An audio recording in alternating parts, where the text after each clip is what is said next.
So I mean, as leaders, we have to realize our people have different callings, different assignments. We're to develop them to do their thing right, not to do our thing right. We're there to open a door for them for who they're assigned to. We're there to shape and mold them so that when it's their turn to stand on their platform, they can do it. Not what's in it for me.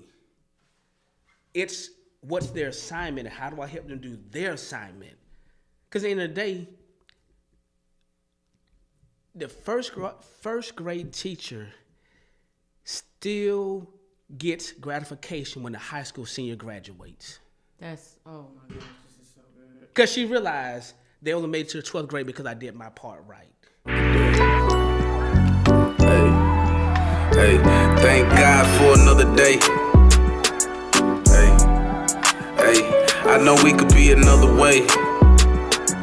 Hey, pray, thank God for another day. Hey, I know we could be another way.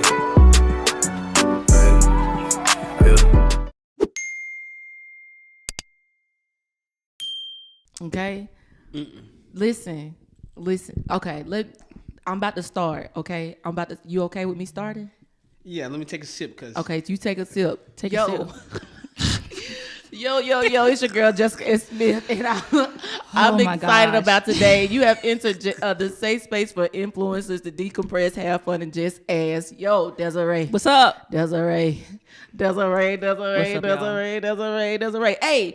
Hey, nah, y'all done heard this theme song a little bit, you know what I'm saying? Y'all like the little new theme song that y'all hear with the introduction? Thank God for another day. I know we could be another way. Tell us how you feel about it in the comments. Tell us, because nothing other than my family, King Chosen, thank God for another day. It's hitting, like it's a whole vibe. Yeah, so I'm vibing, sure. But that's how we do it over here. So listen, I'm not gonna take too much time because the person that I have here today, yo, if you probably heard his voice just a little bit, but he is really near and dear to my heart, and I mean that. But I'm laughing because I haven't seen him in so long, and it feels like it. He is giving it to me. Okay, y'all done heard me talk about him before. His name is none other than Christian T. Howell, but I call him Father Howell. He is my spiritual father, and I'm super excited to have him here. Y'all welcome. Woo-hoo. Y'all welcome my father. I'm clapping for him. We don't have an applause button, so we do it. We do it. So this is a warning. This podcast, this episode is we just gonna thank God for it in advance. Okay, Desiree, can I get an amen corner? Because I need some help explaining what's about to happen. Amen, because I don't even know. Father Howell, thank you so much for joining us. Like y'all don't know, he is a powerful man. He teaches leaders to lead. I don't know how else to say it, but you teach leaders how to lead, and you teach them how to elevate outside of the four walls of the church. And so he is also an author. He also has his own podcast that we might talk about today, but I don't know. He told me he was gonna get me if I brought it up. So let's see how we doing. But let's go for it. His specialty is inner healing and deliverance. And so a lot of what you see from me on my side, the reason why I even have a podcast is because of this man. So I want to tell you in front of everybody the things I've told you before. I thank you for pushing me, because that conversation is, I never expected for us to be here, but we're here. And so I wanted to go ahead and say thank you. How you feeling today? It's a great day. I'm nervous. I'm scared. What are you nervous for? Anytime I'm with you two, this is you just expect the unexpected. What do you mean anytime you with us? We need to be worried about you. I'm worried about me. That's why I'm scared. It's not y'all I'm worried about. It's me I'm worried about. Okay, yeah, we're on the same page then. We're on the same page. Yeah. Have y'all ever gone up against Batman and Robin at the same time? It is totally bananas. So Is that what we getting compared to? yeah, Batman and Yeah, Robin or Batman the and Wonder Robin. Twins. Okay. Any way you want to look at it. Not the Wonder Twins. Yeah, Wonder Twins. What did he activate. say? Wonder Twins. Oh yeah, it's probably before most people's time, but it was a little cartoon. They were called Wonder Twins. Wonder Twins. And they would hit their fists together saying Wonder Twins activate. When they did that, I mean, we powerful. I can deal with dig that. Okay, Wonder Twins. they did because they could do so much more together than apart. So I Oh, got. so I'm he gonna done go ahead already and start. started. You done already What you started. said? You done already started. He already started. I just Because you caught heard it. what you said, I right? just heard what he said. We do So better much more together. than apart. So you trying to tell us something that we trying to need to do more together? Hey, we just go on where Because we you wanna did. go. I mean, you prophesied this podcast. You pushed me into this, so might as well get on camera. What you finna push next? I'm just happy to be on this TV show. Listen, I'm just happy to be in this TV show. That's all. I'm happy. You know, every once in a while they remember the small little people like me. Father Howell. We're glad to have you, Father Howell. We are so we've been waiting. Yeah. We've been waiting on this day, and so I want to kind of start off with our relationship kind of being the foundation of this conversation. And there's some places I want to go, but what did you see? I've always been curious about this question, and I need to get on camera. Why did you push me into doing a podcast? Like, what was it? Because at this place, now we got to give the people a foundation. I was broken when you told me to do this. I was still healing. I'm still healing or whatever, developed, but I'm much further than I was when you told me to do this. I'm curious as to why. All right, so let me ask Desiree, how we want to do this today? Easy? How we doing this today? Give us.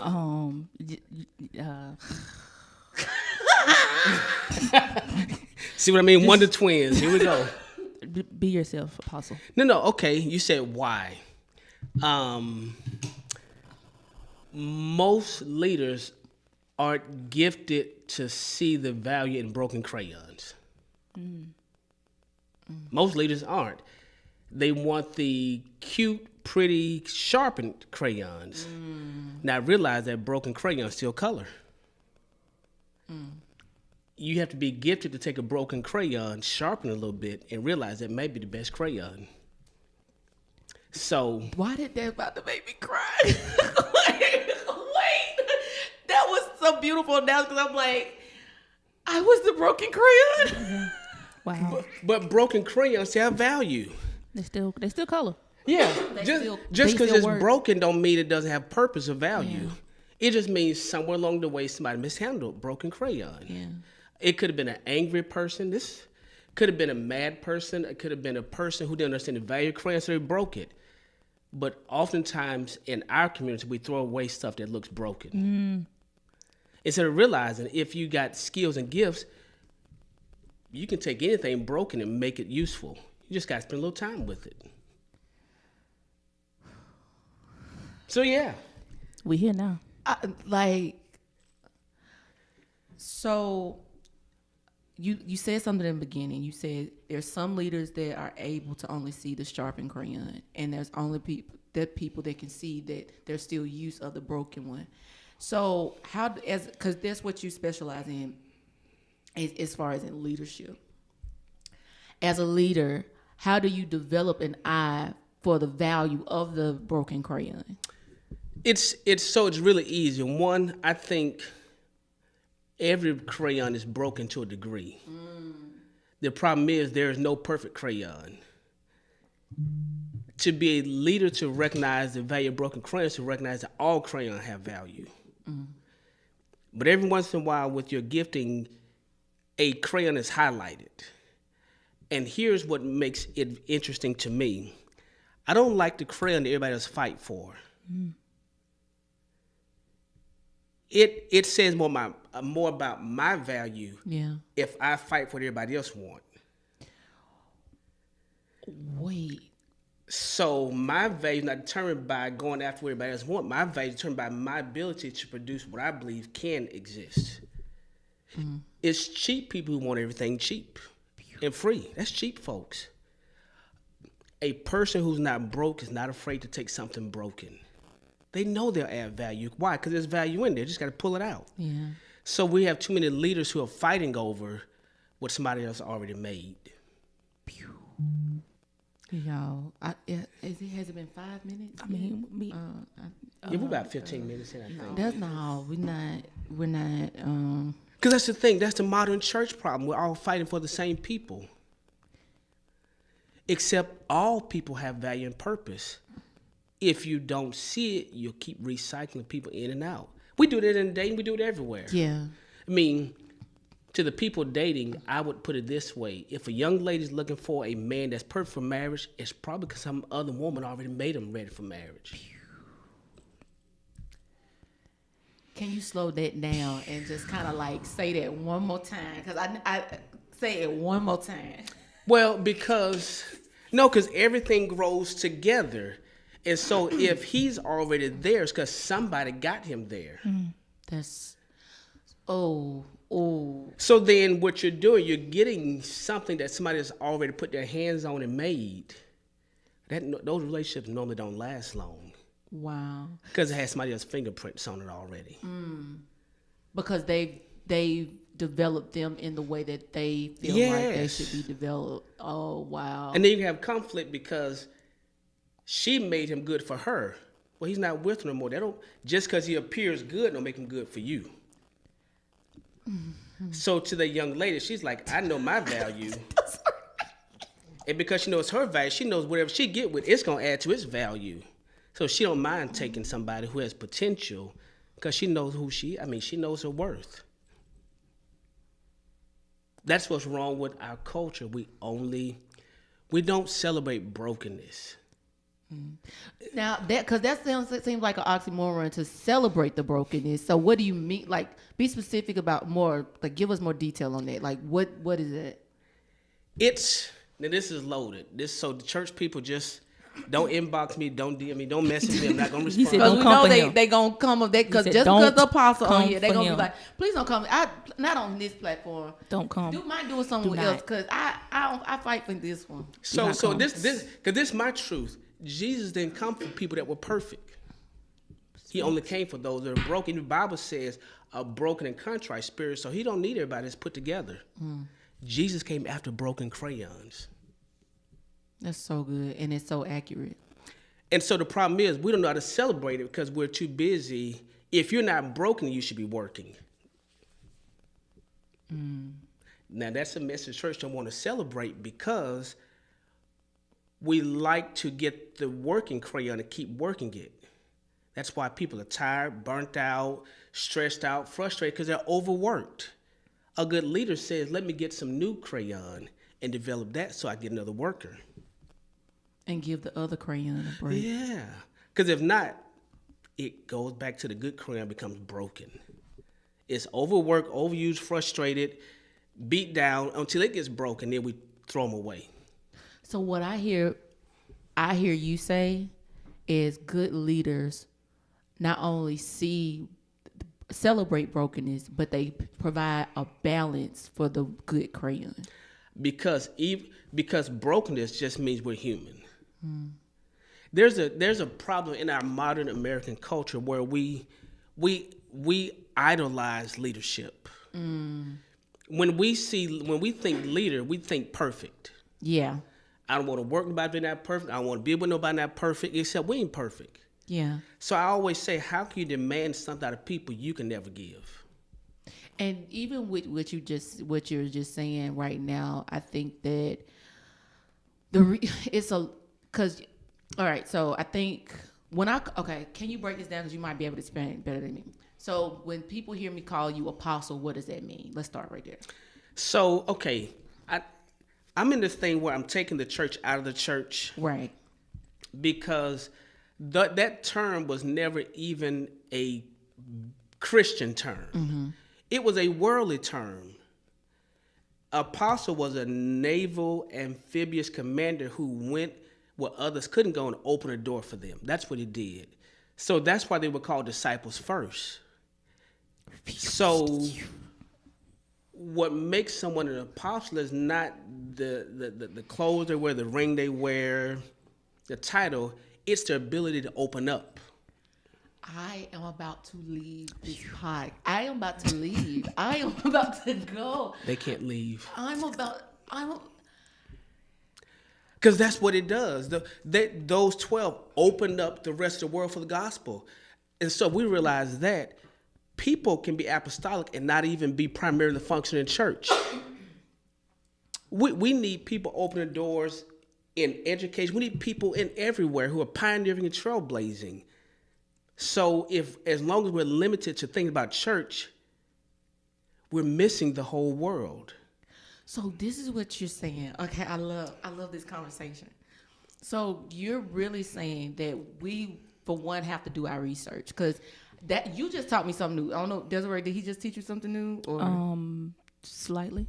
Because I've only been taught the church's view on apostolic ministry. I knew an apostolic is like building. Yes, I understood that. You know what I'm saying? I understood the times of like where, when you have the 12 disciples and they were going, it wasn't no church then. You know what I'm saying? Like it wasn't a church then. And so now we've made it churchified. So I'm so glad I asked you that, because I even learned something in the midst of that. And I learned something so much that I forgot my original question of even why I asked you that. Well, because people say, why do you call it apostle? Because my gifting is made to unlock and open. If you can unlock and open, then what you're building on something else. Yeah. And the problem is we got too many people trying to build on what everybody else is building on. And the church, and I was talking to another leader this morning, the church right now as an institution is the only thing, don't come for me, what I'm going to say is accurate, who wanted to come back post-pandemic and function like it did before the pandemic. Now, you're not lying. It's only the church. The school system have changed, workplaces changed, but the church wanted to get back in and do what we always done. So in my estimation, we're missing it. That's why the church numbers, according to the Gallup polls and Pew statistics say church attendance is declining. You know why? We're trying to do something and the word don't exist anymore. Because we can never go back. Because there's nothing to go back to. Yeah. And that's a part about mental health. Memories only exist in your mind. So what you knew church should be, it only exists in your head, because what church was me is only my head. Your memories, not my memories. So does that become insanity? So that's the thing. We're doing the same thing over and over again, trying to get back to a place that does not exist. Do y'all see why I love talking to him? Like, this is the kind. Zanaya's over there. Shout out to Zanaya. My girl. Hey, girl. Hey, girl over there. Hey, girl. That's his daughter. You just said a whole mouthful. Like, okay, so as far as like leadership goes, and we're talking about the broken crayons, I properly identified what your representation of leadership is and why you can lead leaders, like why you can teach leaders how to lead. And so how do you know, how do you properly identify a leader when a leader doesn't know who they are? Like I'm pulling these questions from our transactions because in the place that I was, and even the place where I was being developed, I was still fighting for something that I didn't understand. So how do you make that believable to somebody that is themselves? I got the best answer that I finally figured out. When you see you in them, you know. Let me say it again. When you see you in them, then I know I'm called you to help you. That's so good. I can't help you unless I relate to you. That's why it's called what? That's what it says relationship. It's not religious relationship. Did I move the camera? No. I'm about to say. So when I see me in somebody, we relate. I can help you. I can't help you if I don't relate to you. Oh, that's good. Because why would you believe me if we don't relate? I mean, so now we're back to religion. We're trying to put these rules on each other instead of saying I relate. I get you. I get you. You get me. We don't have to have a lot of rules because we relate. So that's why this is so good. So that's why this is going somewhere. Okay, so the term church hurt, right? It goes around, and it's a real thing, right? But it's a lot of people experiencing it because what I hear you saying, in order to not experience certain hurt, you've been led by people that can't see themselves in you. So here's the thing, and I'm gonna say it's some of it's church hurt, but it's people hurt. And it goes back to it. If I try to force this square into this circle, somebody's gonna get hurt. Either the square or the circle, they don't fit. And what we forgot, don't come for me, y'all. Because God don't call people to church, he called people to leaders. He don't assign you to a church, he assign you to a leader. That's so good. I'm not trying to see if I fit this church, I'm trying to see, do I connect with the leader? That's just gonna that's a clip right there. That is gonna free so many people alone, because people's like, how does it make the church feel? This is so good. So I'm even getting the picture of how the house works, right? And so because I share the same parents with my sister. This is so true. Because me and Kendall share the same parents, we have a thicker bond than any of our other siblings because we share the same parents. We've experienced some of the same things. Even though our parents are divorced, we still had the same people that we went and called mom and dad. And so now, if you think about it in the terms of the church, I'm looking for my mom and I'm looking for my dad, right? Not so much in the civil front, but like I'm looking for that connection. And because I'm in with that connection, I'm in the same house. So this is the problem. The terminology is, in the apostolic, we share DNA. If I don't share the DNA of my leadership, then I don't fit in with my leadership. Watch this. If your sister hurts you, you don't leave your sister. Y'all share DNA. But if a stranger hurts you, it's easy to walk away. It's easy to walk away. Because we don't share. That's And so when people start having church hurt and walking out, the problem is I don't know if we had a real relationship. Because when we're connected, how do we leave ourselves? Because if I left you, I'm still related to you. I'm going to miss you. I long for you. You're my sister. I mean, I think about you at night. We share the same DNA. The problem is we've been too busy trying to fit in church, and instead of saying, I'm looking, does that leader have my voice, my sound? Do they believe, do we have the same DNA? Because if we do, they could say the wrong thing to me. I may be hurt, but I won't leave. Why? We're related. The church, I'm telling you, the church, we go to family reunions. Drunk folks still show up. We don't leave. People still in the family. We don't leave. We tolerate a lot of stuff when we know we're related.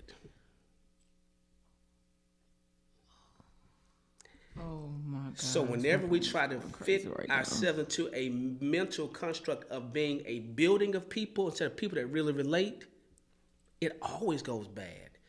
Because we've been taught, go to church on Sunday. Well, but nobody said where I have to go. I'm looking for where I fit in. Where I fit in, they value me being broken. Why? We're together. This is so good. So for the person for someone that is looking for a church home or looking for a community, right? So how would they know that they're not choosing because the presence of the thing versus the actual thing itself? So my truth is, before people get married, they date. We don't date our church. We get married.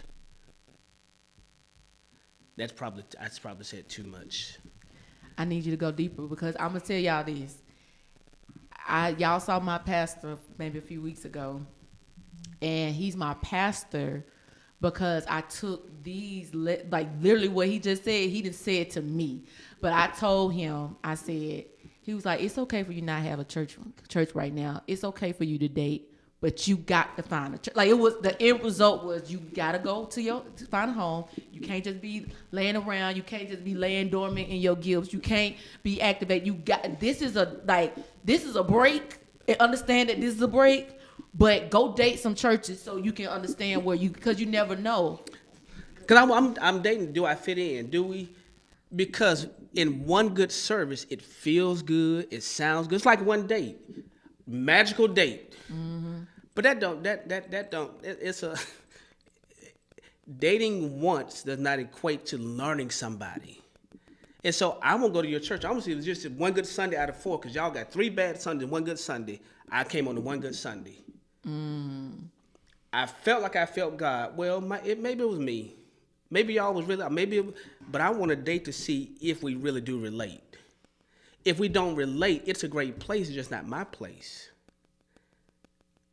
And that's where we get, now we bring in a whole nother element to it, because because social media is a tangible place for people to destruct everything. Like even how recently Ty Tribbett was destructed for what he said, but his sound is for his people. And so I even understood what the man of God was talking about. But for those that didn't, it sounded like gibberish and disrespect because of how he was talking. But for me, I talk the same way. So I can relate to that, right? So for people that are like, they've had these experiences, right? And they say, oh, well, I connected with this church. How do they decipher between an intellectual decision versus an emotional decision? So here's the thing. I put it, Jesus said, my sheep know my voice. I hear lots of sound, but I don't hear the voice. That's so good. Does it make sense? So we grew up in different generations. Mm-hmm. I hear Ty. Sometimes I understand, sometimes I don't. I don't dismiss him if I don't hear. I just know it's not for me. Yeah. But I'm going listening. Are they speaking to me? When you go to a real service, it's like you're in there by yourself in the whole room. I'm going consistently see, was that a one-time thing, or are you really speaking to me? Because my leader seems like they're always preaching about right where I'm at, what I'm doing, what I'm going on. So I don't want a one-time wonder. I need to go, are you consistently speaking to me? And watch this, not just to where I've been. Are you telling me where I'm going? Because Father Howell, we got some folks that's stuck in the deliverance part of, and I'm trying not to touch that. But do I gotta get what, like? If I gotta go to the altar all the time, then who need to be looked at, me or you? So here's the flip side. Jesus' own disciples were broken, but he didn't kick them to the curb. He didn't stop using them. I would mess with. They weren't even fully trained when he was using them. Oh, they weren't even fully trained because he only had a 3-year period. And they went out to try to cast out devils, and it didn't work. And he didn't kick them to the curb. So as leaders, our measure stick is, it's an indictment on me. If I'm assigned to you, you're assigned to me. If something don't happen, responsibility always lies with the leader, not the follower. That's to measure real leadership. Who is responsible? Now who has the title, but who's responsible? Wait, hold up. You just said, I'm just trying to make sure my brain is acting a little slow right now. You just said the measure of leadership is not on the responsibility is not on the follower, but it's the one who's leading. Yeah. And so okay, so I'm a leader. I'm not doing this thing right. I'm kicking everybody to the curb. I've poorly branded myself, let's just say that, in the community. How do I change that? How do I switch that up? Because you only know the level of leadership that you have based upon not necessarily the number of the following, but the quality of it. So here's my thing. I'm always checking me though. See, that's the problem. We're too busy looking at the people. Now this is a painful statement. But since they're not gonna mess it, then they're gonna inbox me. They're not gonna reach out. They're not. The Bible says we reproduce after our own kind. If you don't like what you're seeing, check what you've been reproducing. That's the Bible. In the Bible, every seed reproduces after its own kind. There's just a law of reproduction. So if a leader looks at everybody and don't like it, like, don't keep looking at the people. Maybe you're reproducing the worst parts of you that you ignore. That's because we reproduce. I can't make anybody be like Michael Jackson. I'm not him. I can't produce the T.D. Jakes. I'm not him. I reproduce after myself. So as leaders, if we don't like it, we need to stop. Don't measure the people. Say, hey, am I doing the right thing? Am I leading properly? Am I broken? Whatever it is, because one thing church people forget, we're supposed to be the most forgiving people. That's the whole essence of Christianity. We forgive. So if a leader really stood up and say, hey, you know what, y'all, it's been me. I need to get myself together because, it ain't been going right. People would honor that leader more. Yeah. Instead of one saying it's all y'all. Every week I'm tired of y'all. Every day. Yeah. So humility is good leadership because we're not looking for perfection. We want integrity. That's so good. I'm like, I am bubbling over here. What, Desiree? No, I'm just looking at you. You look like your mind is still trying to catch up a little bit. It's like I have questions. It's almost like talking to somebody that you have questions for, but they're talking so good that you like, bro, like what the reason? No, I mean, this was not the option. It wasn't. It was not. No, that was not. This was not the option. So that's why I said what I said before. Like Holy Spirit leads these questions because we have some diluted leadership because leaderships don't have proper leaders, and because every other broken leader is or immature leader. I'm gonna say there's some immaturity there because you just said that all of us has a level of brokenness, right? And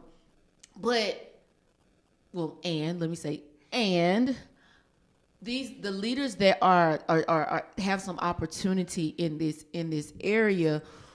What are the maybe 3-4 things that you would say that they needed to go ahead and initiate so that they can not necessarily even just develop in their leadership, because it sounds like to me they need healing themselves. Like what needs to happen? Like how do we revert that?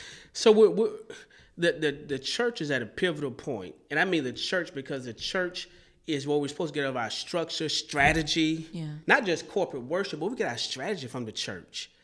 And so the church is at a pivotal point because we've gone from this one-man leadership tier system to understand we need a team. And it takes another leader to have humility that says, I learned from you, but I need to learn from you too. Because until we get rid of the ownership, membership model, we can never embrace what the church is supposed to be. So when I lead a church, there are other churches connected to me. My thing is, and I tell the church, I'm not really leading your people, I'm leading you as a leader. I don't own your church. I'm coming alongside to help you as a leader. You're not my member. No. Because once I do my job, my role may change in your life. And I'm trying not to go somewhere. I'll try not to go places like that. But Debbie, I am really trying not to go. Try hard, work hard. I am working. Look, I am.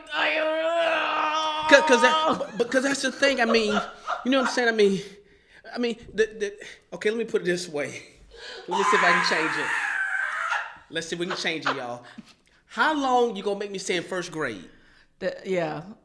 Once I learn the first grade principles, there may be another teacher, but I've got to be a secure enough teacher to let you go.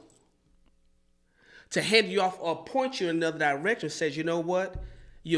What I gave you in first grade, you'll use for the rest of your life. But there's some algebra you're going to encounter in the future that you need an algebra teacher. So you're saying a leader understands where they can't help. Because we need to be whole leaders that says, I can help you with this, but I can't. As a matter of fact, let me tell you who can help you with this. Why? Because I don't have ownership. Why do you think it's hard for us as leaders to do that? Because we're broken. We start getting our value by how many crayons we collect. I know that's not going to be good. That never sound good to people. We take our value by the size of the box of our crayons. Well, how many shades of green do you need in a crayon box? You realize if you got green, if I just keep using white on it, it'll change the shade of the green. So our brokenness, it calls us collect. We become hoarders. And so I need a whole lot of people, because if I get a whole lot of people, it makes me look important, makes me feel important. But I don't measure it by number. I want quality. And every shade of green is undiluted by white. Just give me green and white. I can do it. You got 64 crayon. Just give me green and white, and I'll just keep putting white on until I come up with the same results as you. So, I mean, we have to be whole and secure enough to realize whatever God puts in my hand is more than enough to get my job done. Oh, You know what's interesting though? You really only need red, blue, yellow, black, and white, the primary color. and you can make every color in between. And so all I need is a good apostolic. I need to give me some fivefold. My job as a leader, yeah. That was five colors. You get it. My job as a leader. Because my job as a leader is to really, and Wow. if we gonna keep with the Bible, my job as a leader is to raise up leaders who can raise up other leaders, That's so good. who can raise up other leaders. Yeah. Because at what point can I effectively lead all those people? Because at some point, you got to go 6 feet under. Not even then. My phone can only answer so many calls a day. You right. I can only make so many visits a day. So why not? But that's maybe I've got to be whole enough, because it was Moses had the same problem. Jethro said, Moses, And he came and brought order. you can't do what is you doing with all these folks? Raise up some other people. Give them what you got and be secure enough to let them go do it. So basically, you're just saying Moses had a leader, even though he led, and he listened to the voice of his father, and said, as he said, "You're stressing yourself out. You wear yourself out. You're doing this to yourself because you don't have the sense to realize this is too much for you." And at some point, I'm like, when I become frustrated, when I become agitated, when I lose sleep, when I'm no longer having fun, I ain't doing this. Because we cannot keep talking about it. I almost got in the soapbox. Let me change my facial expression. We can't keep about that thief come but to kill, steal, destroy. But I've come in life more abundant. But we're miserable. We're angry. So which scripture are we going to live out? Because if we're not having fun, then we can't be doing John 10:10. We're canceling. So this means that's why the church is falling apart, because our confession isn't matching the way we live. We're saying he can't have life more abundantly, but we're all looking miserable, tired, frustrated, angry, vexed. We blasting everything. It may mean you step outside of your grace home, just come on back in, pull it back in a little bit, and let somebody else do their part. Because broken crayons have value. Yeah. It goes back to it. You may not do it like me. You may not do it what I would do. But who am I to determine how you do what you do? Yeah. I'm just here to shape you so you can color. Whatever your coloring looks like. I love that analogy. I'm here to shape you so that you can color. So that's why I haven't been rebuked for stuff on the podcast yet. Well, because here's my thing. Now this gonna make sense. It's not mine. Yeah. If I force you to do what I would do, it would be my podcast. Yeah. Now this is probably gonna take a change. I promise you, I'm not gonna respond to you online. I'm not gonna respond to you. Because leaders who force you to do what I do, I really cloned myself in you. And now you are really just doing what I want to do. But I've never been a female. So there are people you're supposed to reach and use language I never would use. That's good. So if I force you to do what I do, then the people that you should be reaching, you never reach. That's what I'm saying. The no-brainer of this thing is you have purpose, you have an assignment, you don't have my assignment, so you're not gonna do what I do in the way I do it. That's my assignment. My God. But we gotta be whole enough to realize, and I think some leaders, we're trying to relive our missed moments through the people we lead. Apostle Father Howell. We do, because It's almost like the parent living through their child, and their child grow up to hate them. That's the brokenness of the family. I'm saying that's the brokenness. Instead of realizing, I never had a prom. You going to your prom. I don't want to go. Yes, you are. No, just because you never went don't really mean I want to go. Now you're going to make me go. You're going to make me wear what you want to wear. And I'm going. I'm miserable. I'm really going to rebel against you at some point because you forced me to live a life I don't want to live. So, I mean, as leaders, we have to realize our people have different callings, different assignments. We're to develop them to do their thing right, not to do our thing right. We're there to open a door for them for who they're assigned to. We're there to shape and mold them so that when it's their turn to stand on their platform, they can do it. Not what's in it for me. It's what's their assignment and how do I help them do their assignment. Because at the end of the day, the first grade teacher still gets gratification when the high school senior graduates. That's, oh my gosh, this is so good. Because she realized they only made it to the 12th grade because I did my part right. She's not competing with other teachers. She realized it's a team effort. So we have to be whole enough as leaders to really get people where they are and put them in place and know when our limit is and say, wait a minute, they can take you a little further. And celebrate when they go further. Because my belief is everybody who I come in contact with, their life, they should be able to do it faster and go further than I ever have. If not, I've not done my assignment right. Yeah. Because I'm supposed to be the thing they stand on, not the thing that puts a limit on them. That's the apostolic. I'm open a door so if I get tired here, you're just starting your strength where I stop at.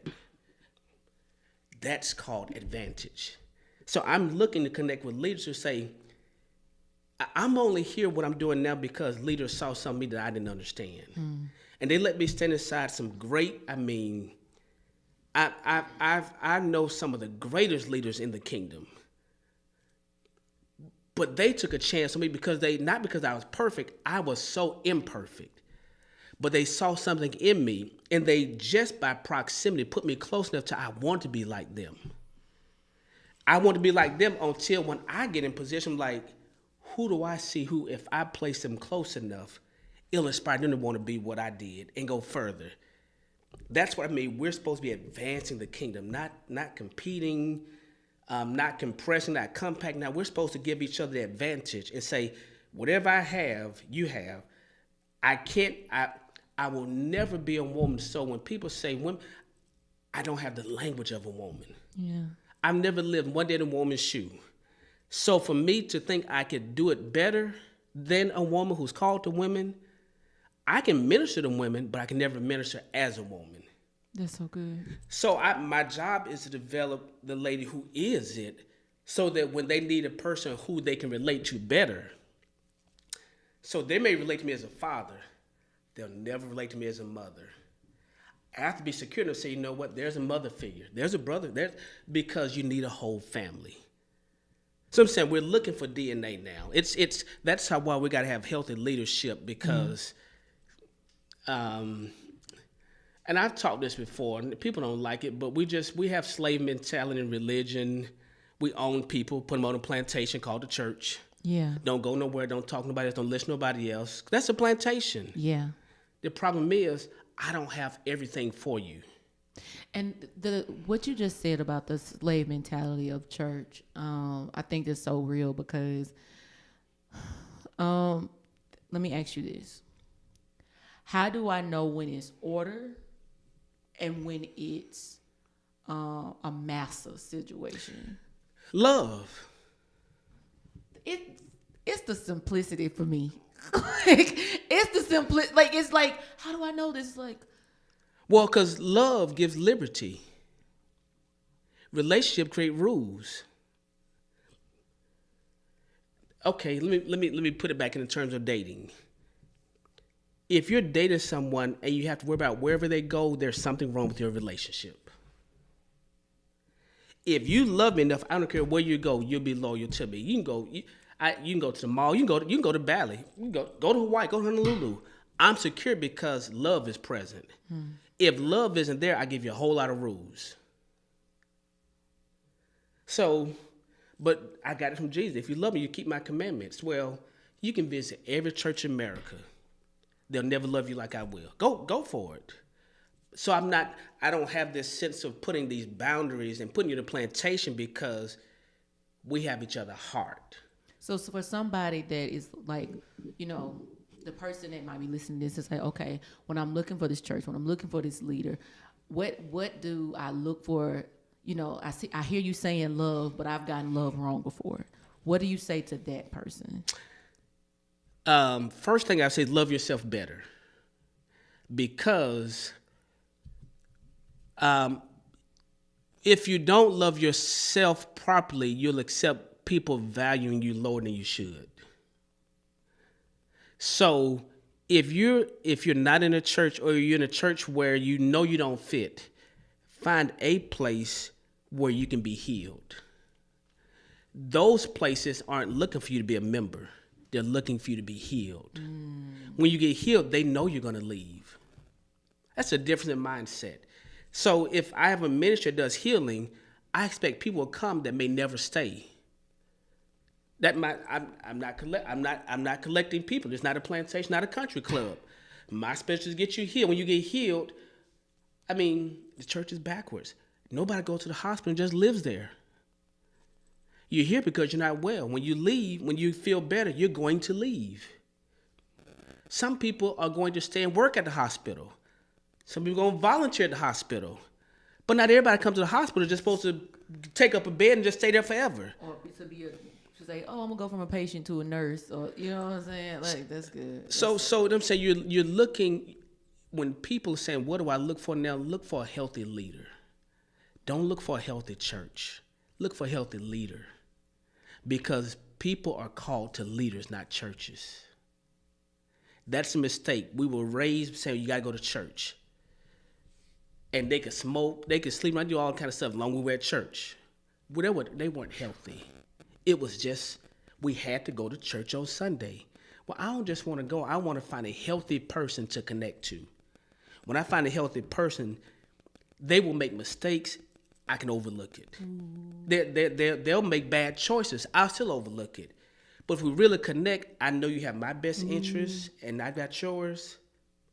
Even when I leave, we'll still be related.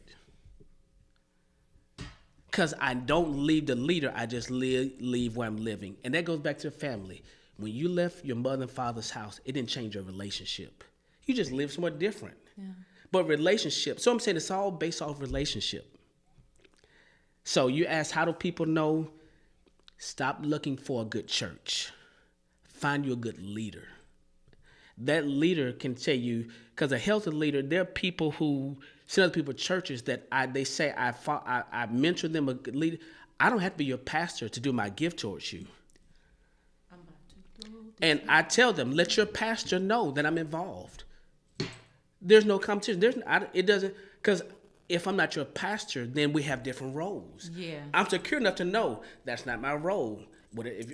And so healthy enough. Don't move past that too fast.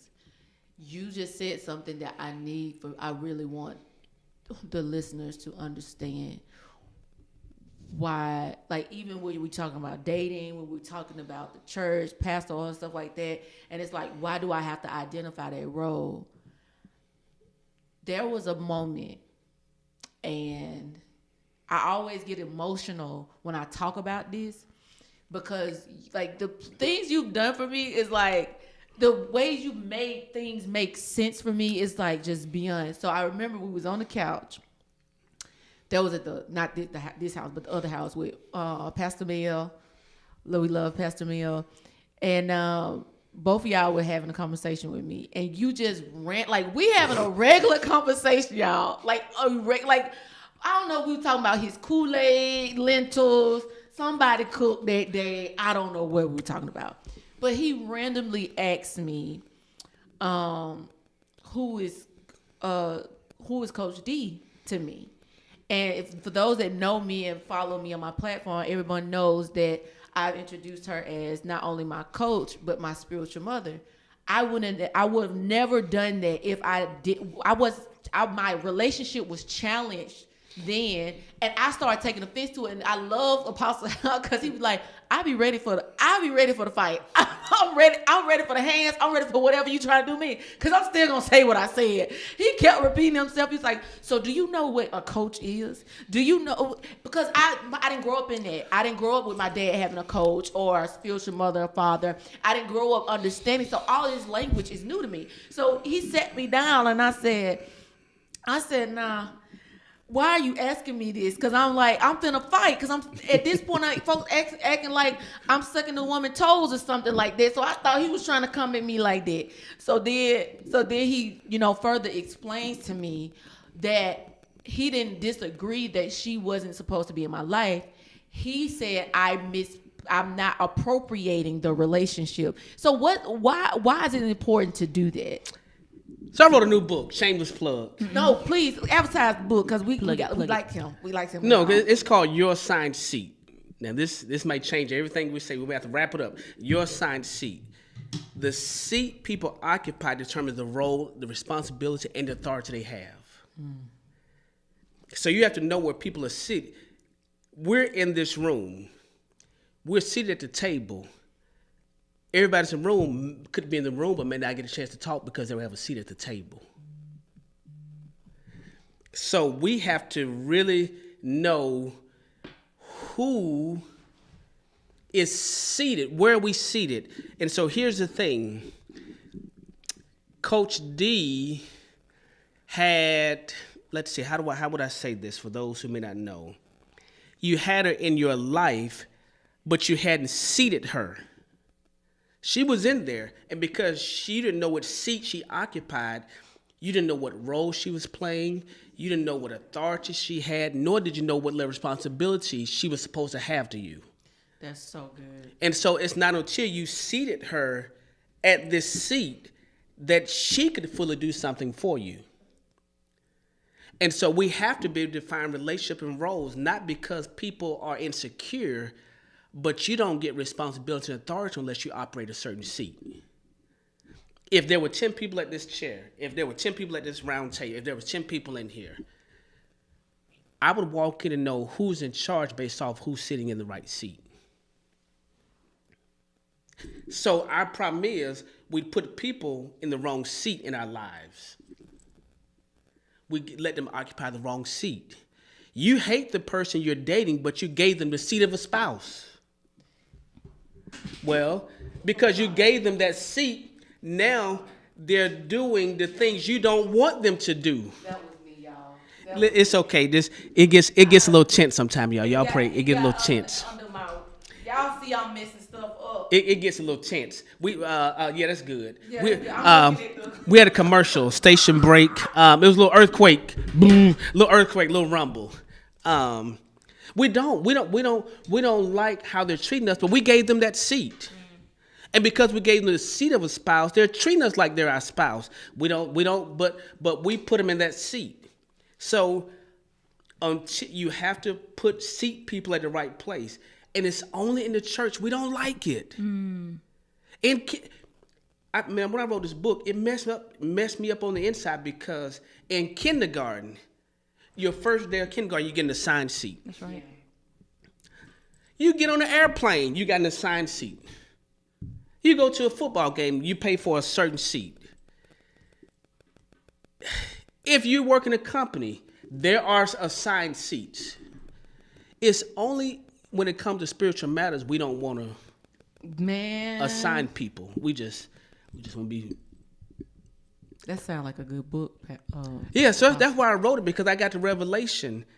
We're seated in heavenly places. If you don't know that's your seat, then you'll fight stuff. You won't know your responsibility. You won't know your authority because you're sitting in the wrong seat, fighting a fight you cannot win until you sit in a seat of victory. It makes a world of difference.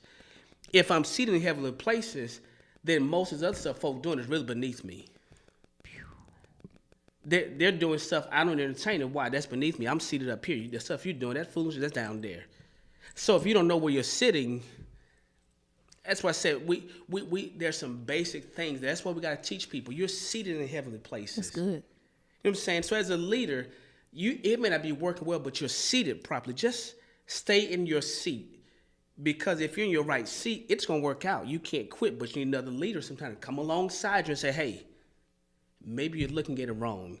Because I like Starbucks. Let me hide my little brain. I'm about to send me nothing. Cause you know the church folk, they don't like Starbucks. They said Starbucks is a trip, honey. Yeah, that's what they say. But I tell them all the designers they wear, they should start wearing their clothes too, because they ain't saved either. But that's a whole nother story. So check this out, real quick. I want to say this. I want to do this analogy. This is a cup of Starbucks, right? Mm-hmm. What do you see? Look at this cup. What do you see? Starbucks. Okay, but what do you see on the cup? Words, letters. Okay. White is green. From where I'm sitting, I see a logo.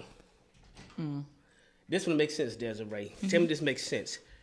We're looking at the same thing, but depending on where I'm seated will change what I see.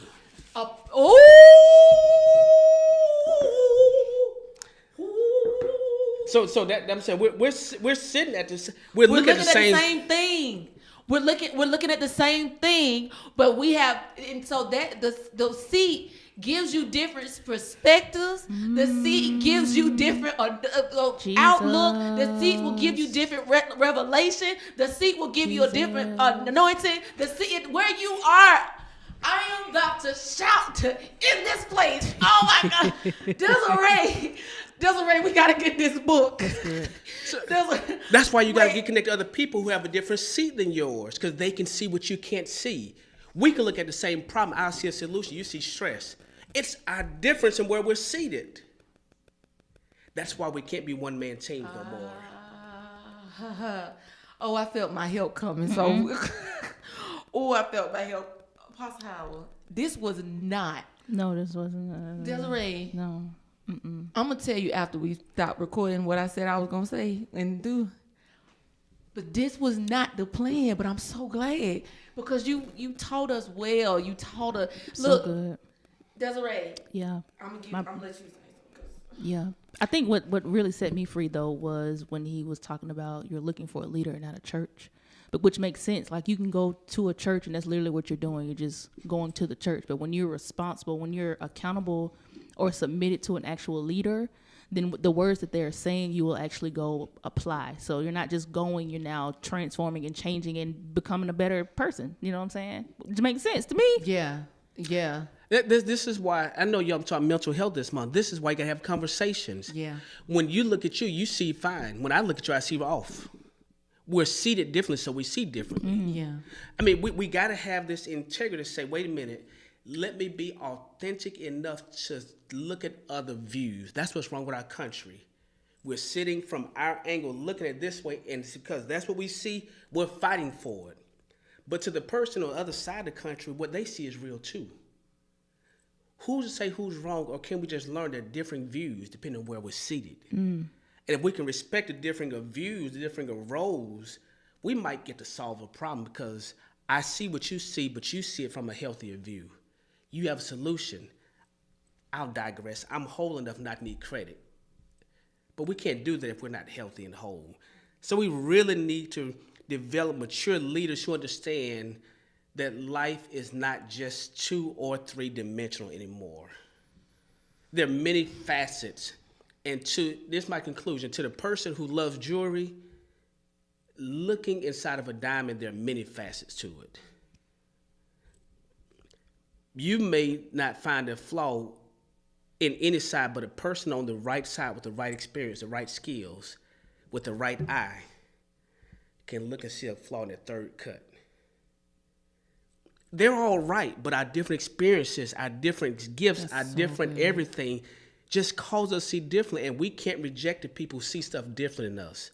So we need a whole, healthy, balanced team leadership. Yeah. And for all the millennials, the entrepreneurs, and the Generation X's and Y's, hear me. Don't surround yourself with people who agree with you. Mm-hmm. That's your biggest demise. You need people who disagree with you. Because if they agree with you, they're no good to you. I need people who see what I don't see and say, hey, we about to jump off a cliff.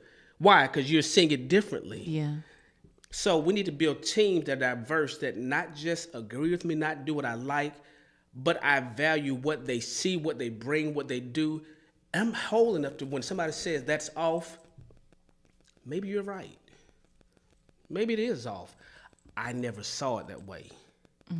That's why I need you, because you can see what I can't see. Desiree, I'm gonna talk to you real quick. So I know I probably said this to you, that PG and Father Howell, I want them to meet, but I'm also scared for them to meet. Yeah. He kind of just like solidified that. Yeah. So I normally ask if there A final thought. We've talked about a lot today. Give it to us, Desiree. Give it to us. We've Give it talked to about us. a lot today, and we typically give the space for our guests to, if there was one final thought that you would like to leave the listeners, what would you like? What would you like to say? Okay, yes, a final thought. Don't be afraid to look in the mirror. What you see is real. Embrace it, love it, and commit to being better. If you become the best version of you, there's no competition ever in that game. You shine regardless. Just be the best version of you. Yeah. I'm smiling I'm just smiling because I love Father Howell. Was that okay closing? Was that No, okay? Final that thought? was great. so good. That was good. That was good. That was good. This whole conversation was good. I was not expecting to go here, and I know that anything that happens on JessAsk the podcast is needed. Whatever conversation, however the Lord, Holy Spirit, I don't tell y'all this, but folks be like, how you answer the question? How you can have a good conversation? I literally before. Even Desiree was like, hey, what you gonna be talking about? I said, I feel like I can go two ways with this. And she said, well, you know how you do. You'll say that you're talking about this and the Holy Spirit give you something else and you start going down. It happens every time. So I don't prepare questions. I literally don't. I've learned not to even fight against that because it goes a completely different way and God highlights what he needs to highlight. So I'm grateful for you. I think I can say on the behalf of my community, thank you so much for the push. Thank you so much for seeing the broken crayon. That part makes me want to cry. Thank you so much for allowing me to be me. But also, I thank God that you had the sight, something that was in me was something that you could identify with so we could continue to do our relationship. And so I love you real hard. You know what I want people to do? Wait. And this is a shameless plug. Go ahead. I want to become sponsors of the show. That's what I want them to do. They ask me, what can they do? I hear people saying, what can I do? What can I do? What can I do? I want to become a sponsor of the show. That's what I want them to do. If y'all want to do anything for me, become a sponsor of the show.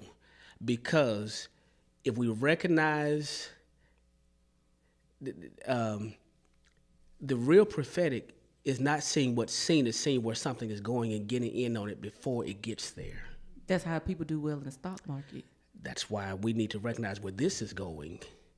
And if people recognize where this is going, they'd be wise to get in on it before it get there. Okay. Because once we get there, the value's too high. You can't afford me no more. So if I was you, I'd become an original investor. And then it's a difference. Because 120 years ago, people who would have put $10 in an apple would have been millionaires. You right about Right that? now, $10 in an apple won't get you nothing. So we need to see where something's going before it gets there. Sponsor and invest in it so that when it is there, that's all I'm telling people. Say this with a smile. Yes. I'm smiling so hard right now. I love y'all. This is my father, Howell, and I am so grateful that he's on here. And I didn't tell him to do that, y'all. I didn't. He does what he wants to do, okay? And so I'm grateful for you. That the assigned seat. Your assigned seat. Your assigned seat is available on Amazon. We would definitely put that down. ChristianTHowell.com is available there. He has teaching, coaching availability there. Y'all, if y'all think this was something, y'all just... We're going to have to pick up the book. We're going to pick up the book and read it. Thank you. I love you. Guess what, people? They might let me come back. You You are said the we had already microphone. talked about that. This is not the last time y'all going to see him. Oh, I'm gonna watch the Desiree, mic then. we made it through this one. We Glory. made it through this one. Y'all, thank you so much for listening. Thank you for watching. Until next time, remember, life could be much more simple if you just ask.